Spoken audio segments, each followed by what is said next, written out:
오늘은 성령의 9가지 열매 중에 8번째 열매인 온유에 대해서 함께 살펴보겠습니다. 온유라고 하는 말은 따뜻할 온자에 부드러울 유자를 사용을 하고 있습니다. 그래서 온유란 온화하고 부드러운 것을 말하는 것이지요. 다른 말로 하면 공격성이 없는 것을 말합니다. 거칠게 대받아치거나 공격적인 말을 하거나 분노의 몸짓을 하지 않는 것을 말하는 것이지요. 자신의 혀와 화를 잘 제어하면서 부드럽게 대응하는 것, 바로 그런 것을 온유라고 말을 합니다. 그런데 이 온유는 예수님 당시 문화에서는 터부시되는 그런 덕목이었습니다. 왜 그런가 하니까 당시 그리스 로마 사회에서 이상적인 남성상이란 어떤 상인고 하니까 아주 힘이 세고 강인하고 지배적인 이미지였기 때문에 그런 것이죠. 요즘 말로 상남자다 이런 표현을 쓰는데요. 그런 것처럼 아주 터프하고 아주 강한 이미지가 진정한 남성상으로 각광을 받았다라고 하는 것이죠. 따라서 온유라고 하는 덕목은 당시에 외면당하였습니다. 온유하면 남들에게 짓밟힘을 받는다, 그런 생각이 지배적이었던 것이죠. 사실 이런 생각은 오늘날 우리 문화에서도 자주 발견되는 그런 모습입니다. 십수년 전부터 아주 인기를 누리고 있는 마블 시리즈라고 하는 영화가 있죠. 마블 시리즈 영화가 있죠.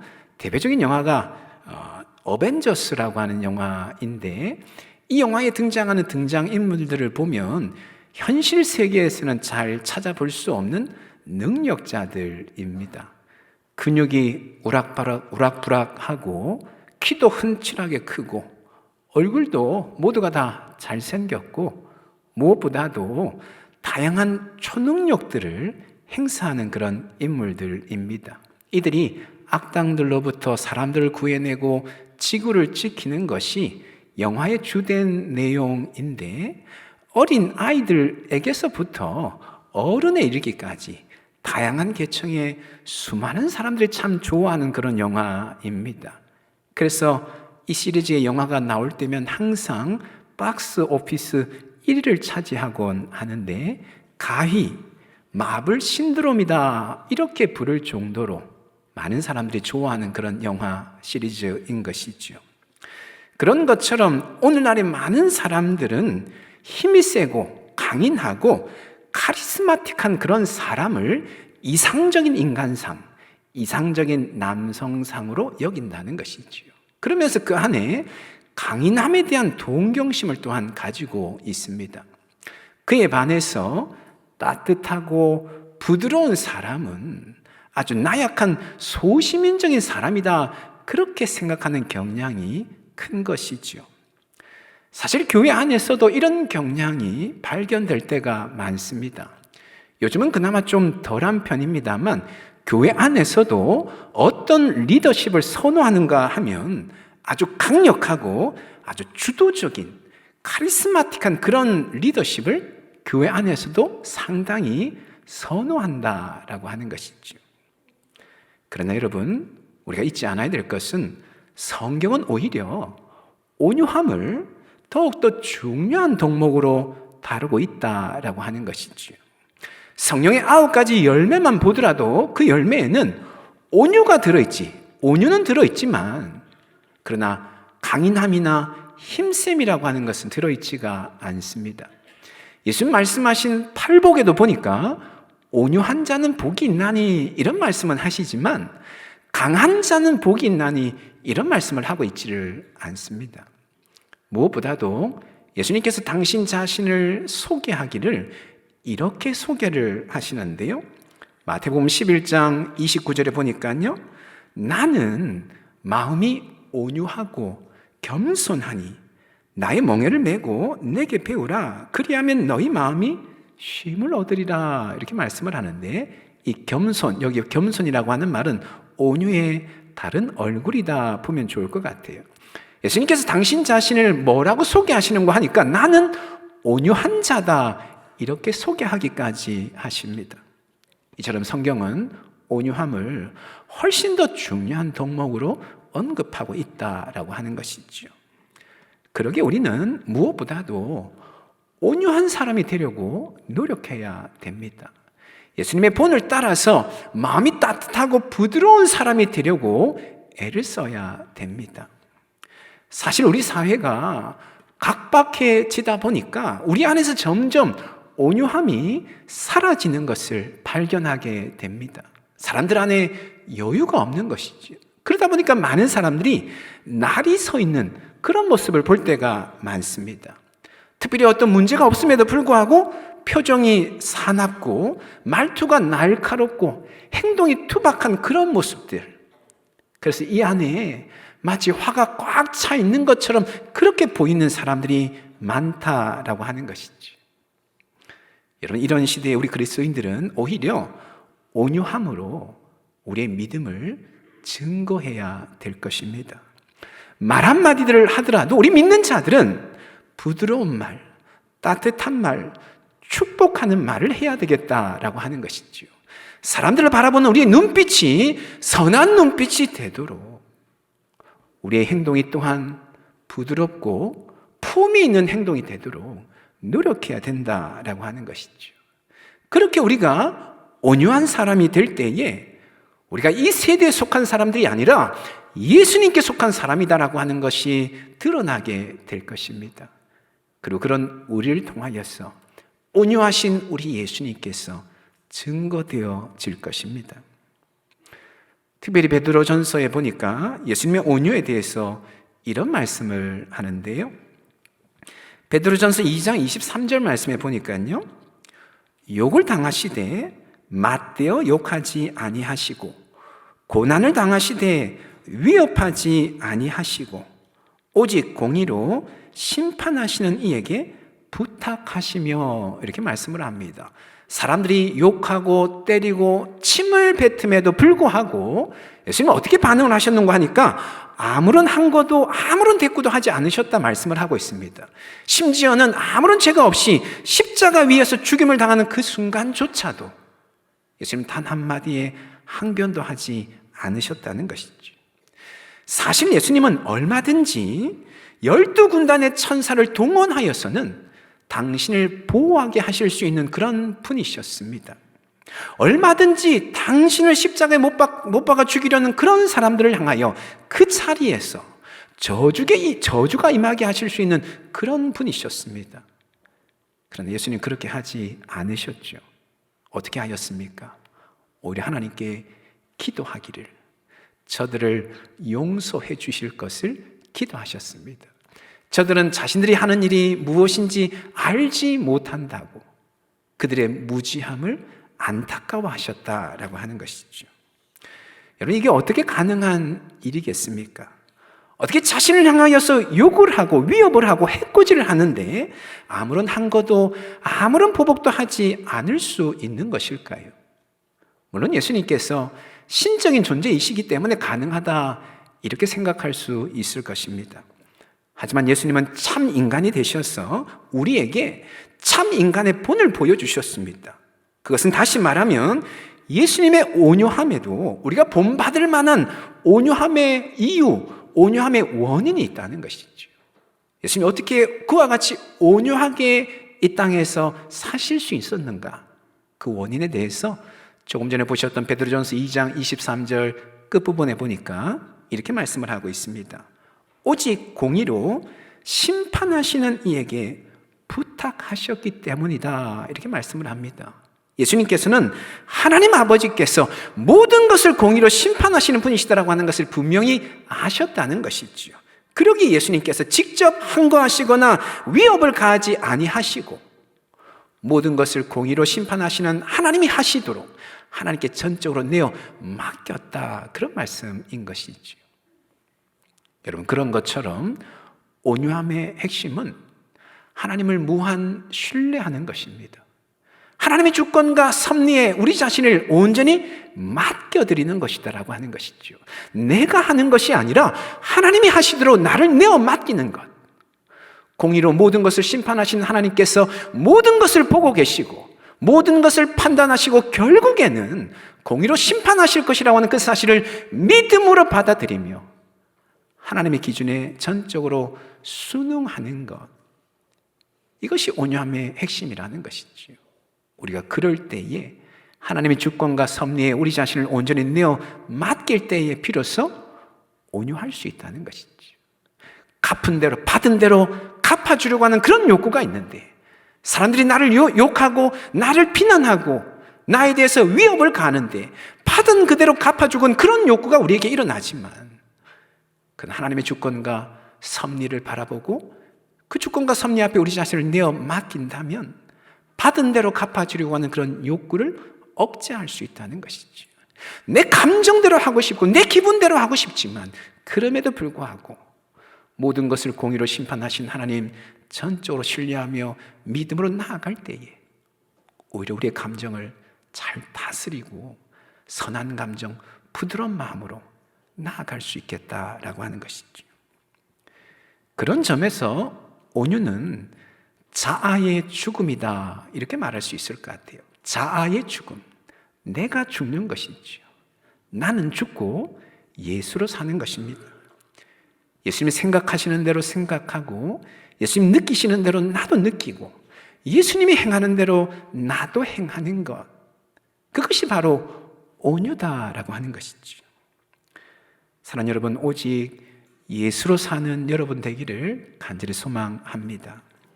날마다 예수님 바라보시고 예수님 안에 온전히 거하시고 예수님 닮아가시는 여러분 될 수 있기를 간절히 소망합니다. 그래야 예수님처럼 마음이 온유하고 겸손한, 마음이 참으로 따뜻하고 부드러운 사람들이 다 될 수 있기를 주님의 이름으로 축원합니다. 그런데 여러분, 온유함이 강인함이나 힘센 것이 아니라 온화하고 부드러운 것이다 라고 해서 온유함이 곧 나약함이나 비겁함을 의미하는 것은 아니다라고 하는 것을 우리가 또한 기억해야 됩니다. 온유라고 하는 것이 부드럽고 따뜻한 것이다 라고 해서 그것은 곧 나약하고 비겁한 것이다 라고 하는 것이 아님을 기억해야 되겠다라고 하는 것이죠. 오히려 온유함에는 단단한 힘이 있습니다. 어떤 힘인가 하니까 불의에 타협하지 않으려고 하는 그런 힘이 있습니다. 그릇된 것을 용납하지 않으려고 하는 힘이 있는 것이죠. 올바른 것을 위해서 내 모든 것을 내어놓을 수 있는 용기가 온유함에 있습니다. 왜 그런가 하니까 온유함의 핵심이 앞에서 말씀드렸던 것처럼 공의로 모든 것을 심판하신 하나님 전적으로 신뢰하며 하나님께 내어 맡기며 하나님을 따라가는 것이기 때문에 불의에 타협하지 아니하고 오히려 정의를 위해서 내 모든 것을 내어놓을 수 있는 단단한 힘을 지니고 있다라고 하는 것이죠. 예전에 마태복음 말씀 살펴볼 때에 온유한 자는 복이 있나니 말씀을 나눌 때에 그런 말씀을 드렸습니다.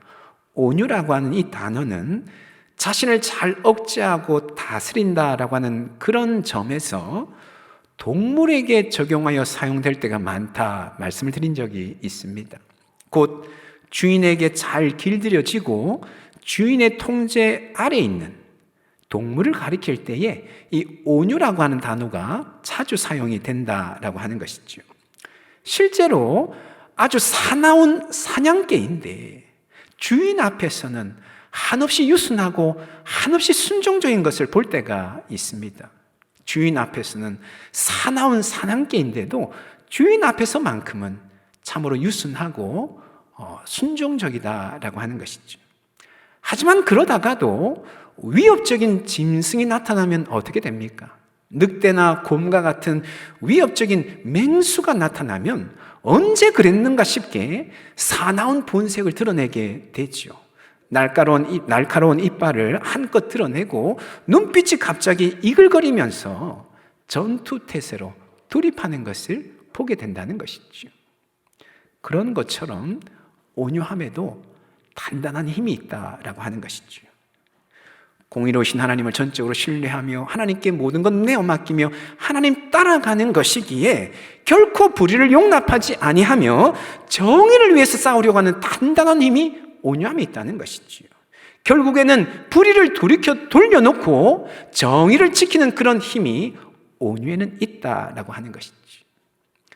앞에서 예수님께서 당신을 위협하고 공격하는 자들을 향하여서 맞대어 욕하거나 맞대어 위협하지 아니하시고 오히려 온유함으로 그들을 위하여 기도하였다 말씀을 드렸는데, 여러분 결국 결말이 어떻게 되었습니까? 내가 세상을 이기었노라. 예수님께서 십자가 위에서 승리를 선포하셨죠. 그런 것처럼 온유함에는 모든 것보다, 그 어떤 것보다도 강한 힘이 있다라고 하는 것이죠. 고진아 작가의 에세이인 부드러움의 힘이라고 하는 책에 보니까, 고진아 목사님인데요, 그 부드러움의 힘이라고 하는 그 책에 보니까 그런 이야기가 나옵니다. 부드러움의 대표적인 상징을 물로 언급을 하면서, 이 물이 부드러움의 대표적인 상징물이라는 것이죠. 그러면서 이 물의 특징을 몇 가지 언급하면서 부드러움의 힘에 대해서 이야기를 하는 겁니다. 물은 특별한 형태가 없이 항상 흐른다는 것이죠. 그러다가 어떤 형태를 만나게 되면 그것이 어떤 형태이든 그 형태를 취한다는 것이죠. 그러고 보니까 물이라고 하는 것은 동그란 그릇에 담으면 동그란 형태를 취하게 되고, 네모난 그릇에 담으면 네모난 형태를 취하게 되죠. 또한 물은 누구와도 친구가 될 수 있고 누구와도 함께 할 수 있다라는 것이죠. 물이 거부하거나 밀어내는 것은 아무것도 없는 것이지. 그런 것처럼 우리가 부드러운 마음을 가질 때, 온유한 마음을 가질 때 어디서나 화평을 꽃피울 수 있을 뿐만 아니라 누구와도 함께 할 수 있다, 그런 이야기를 하는 것이죠. 뿐만 아니라 물에는 또한 어떤 단단한 것도 바꾸어 놓는 힘이 있다 이야기를 합니다. 한 방울 한 방울 똑똑 떨어지는 물방울이지만 그것이 수십 년, 수백 년이 지나고 나면 어떤 결과를 낳습니까? 단단한 바위에 구멍을 내는 그런 일들이 일어나게 되지요. 오랜 시간 동안 해안가를 깎아내어서는 지형을 바꿔 놓는, 혹은 모래가 쌓여서 새로운 땅이 생겨나게 하는, 물에는 그런 힘이 있다는 것이죠. 단단한 바위를 뚫을 뿐만 아니라 커다란 지형까지도 바꿔놓는 그런 힘이 있다는 것이지. 바로 이 부드러움에는, 온유함에는 그런 놀라운 힘이 있다, 그런 이야기를 하는 것입니다. 여러분, 그러기에 우리가 능력 있는 삶을 살기 위해 무엇보다도 온유한 사람이 되어야 되는 것이지. 무엇이든 품어낼 수 있을 뿐만 아니라 누구와도 화평할 수 있고, 아무리 단단하고 딱딱한 것이라고 할지라도 그것을 뚫어내고 바꾸어낼 수 있는 그런 능력 있는 삶을 살기 위해서는 우리가 온유한 사람이 되어야 된다라고 하는 것이지요. 바라옵기는 마음이 온유하고 겸손함으로 우리 예수님처럼 세상을 이기고 세상을 변화시키는 승리자의 삶을 살아가는 저와 여러분 다 될 수 있기를 예수님의 이름으로 축원합니다. 마지막으로 한 가지 더 온유와 관련하여서 간단하게 생각해 보기를 원하는 것이 있는데요, 그것은 우리가 온유하되 간혹 선택적인 온유에 빠질 때가 있다라고 하는 것이죠. 선택적인 온유에 빠질 때가 있다는 것이죠. 누구를 대하느냐, 어떤 자리에 있느냐에 따라서 온유할 때도 있지만 온유하지 않을 때도 있는 것이죠. 언젠가 코미디 프로에서 그런 장면을 본 적이 있습니다. 엄마가 아이들에게 막 거칠게 막 이야기를 하다가 갑자기 전화가 와서 전화를 받자마자 목소리가 180도 바뀌는 것이죠. 목에서 힘이 빠지고 콧소리가 살짝 가미가 되어져서 여보세요? 이렇게. 저도 가끔 그런 경험을 할 때가 있습니다. 전화를 했는데 저쪽에서 아주 퉁명스럽게 여보세요 하는 거예요. 네, 집사님 김진영 목사예요 하는 순간 목소리가 바뀌는 거죠. 제가 당스러워서 어떻게든 그걸 좀 감추려고 애를 쓰는 그런 경우들이 가끔 있었는데요. 여러분, 우리는 이런 선택적인 온유에 빠지지 않으려고 주의해야 됩니다. 언제나 어디서나 누구를 대하든 온화하고도 부드러운 그런 사람이 되어야 되겠다라고 하는 것이죠. 일반적으로 사람들은 힘 있는 사람 앞에서는 부드러워집니다. 반면에 힘없는 사람 앞에서는 딱딱해지기 마련이죠. 가진 것이 많은 사람 앞에서는 따뜻해지지만 가진 것이 없는 사람 앞에서는 차가워지는 것이 일반적인 사람의 경향입니다. 그러나 여러분, 우리 믿는 사람은 결코 그래서는 안 될 줄로 믿습니다. 언제나 어디서나 누구이든 온유함으로 대할 수 있어야 된다는 것이죠. 오히려 우리 믿는 자들은 그 반대여야 되는 것이죠. 힘없고 연약한 자들 앞에서 더욱더 온유할 수 있어야 됩니다. 교회 안에서도 연약한 지체들, 힘없는 지체들, 초신자들, 이제 막 신앙생활 시작하는 그런 지체들에게 더 따뜻하고 부드럽게 다가가야 된다는 것이죠. 우리 교회학교 아이들, 젊은 청년들을 여러분 온유하게 대하셔야 됩니다. 할 수 있으면 최선을 다해서 따뜻하고도 부드러운 말과 태도로 우리 교회학교 아이들과 젊은 청년들을 대해야 된다는 것이죠. 특별히 또한 오래된 관계일수록 더욱더 온유해야 됩니다. 그런 분들을 가끔 볼 때가 있는데요, 밖에서는 천사 같은데 집 안에 들어오면 폭군으로 돌변해 있는 것이죠. 다른 사람들에게는 한없이 부드러운데 정작 자신의 아내, 자신의 남편, 자신의 자녀들에게는 퉁명스럽게 그지없는 그런 모습을 볼 때가, 그런 분들을 볼 때가 있는 것이죠. 여러분, 그래서는 안 되는 것이죠. 오래된 관계일수록, 편한 사이일수록 더욱더 온유하게, 더욱더 따뜻하고 부드러워야 된다라고 하는 것이죠. 그렇게 우리가 언제나 어디서나 누구에게나 온유할 때 비로소 우리 삶 가운데 온유함의 능력, 온유함의 힘이 나타나게 되는 것입니다. 모든 것을 품을 수 있을 뿐만 아니라 누구와도 화평할 수 있고, 아무리 딱딱하고 단단한 것이라고 할지라도 그것을 뚫어내고 바꾸어 놓을 수 있는 이 온유함의 힘이 우리가 언제나 어디서나 누구에게나 온유할 때 그런 힘을 경험하고 드러낼 수 있다라고 하는 것이죠.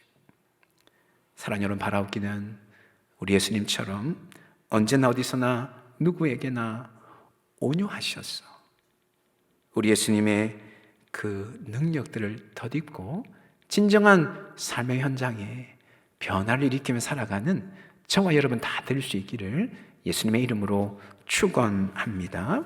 아멘. 기도하겠습니다. 우리 지금 말씀 붙잡고 함께 기도하기를 원하는데요, 세상은 끊임없이 우리의 마음을 딱딱하게 만들고 우리를 차가운 사람이 되도록 합니다.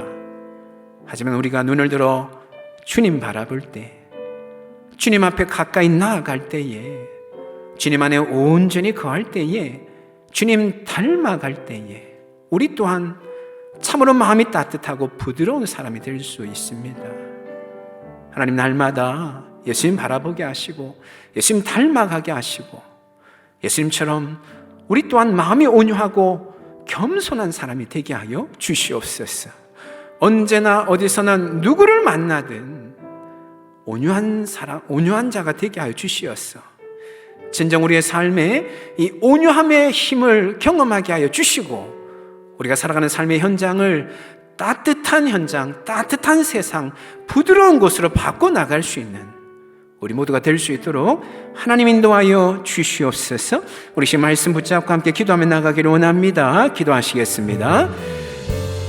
거룩하신 하나님 아버지, 세상은 끊임없이 우리의 마음을 딱딱하게 만들고 우리를 차가운 사람으로 만들어가지만 우리가 예수님 온전히 바라보며 예수님께 가까이 나아가며 예수님 안에 온전히 거할 때에, 예수님 닮아갈 때에 예수님처럼 참으로 온유한 사람이 될 수 있는 줄을 주님 믿습니다. 주님 날마다 주님 바라보게 하여 주시고 주님 닮아가게 하여 주시옵시고 주님처럼 마음이 온유하고 겸손한 자가 되게 하여 주시옵소서. 하나님, 우리가 언제나 어디서나 누구를 만나든 아무리 연약하고 아무리 하나님 연약한 자일지라도 부족한 자일지라도 하나님 온유함으로 대하게 하여 주시옵소서. 진정 우리의 삶 가운데 온유함의 힘, 능력을 경험할 수 있도록 하나님 인도하여 주시옵기를 주여 간절히 기도합니다. 하나님, 우리가 살아가는 삶의 현장이 우리의 온유함을 통하여서 따뜻한 곳으로 부드러운 곳으로 바뀌어져 갈 수 있도록 하나님 역사해 주시고 인도하여 주시옵소서. 그렇게 이번 한 주간도 우리를 붙드시고 하나님 함께하여 주시옵소서. 하나님 아버지, 주님 역사하여 주시옵소서. 주님 붙들어 주시옵소서.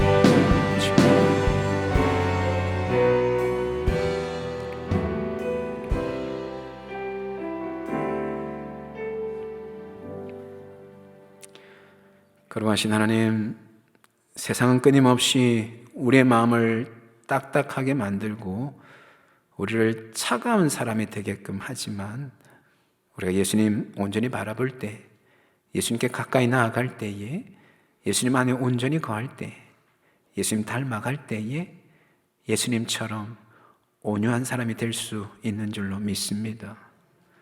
순간순간 눈을 들어 예수님 바라보게 하시고 예수님 닮아가게 하여 주시고 예수님처럼 마음이 온유하고 겸손한 자가 되게 하여 주시옵소서. 하나님, 우리가 언제나 어디서나 누구를 만나든 온유하게 대할 수 있기를 원합니다.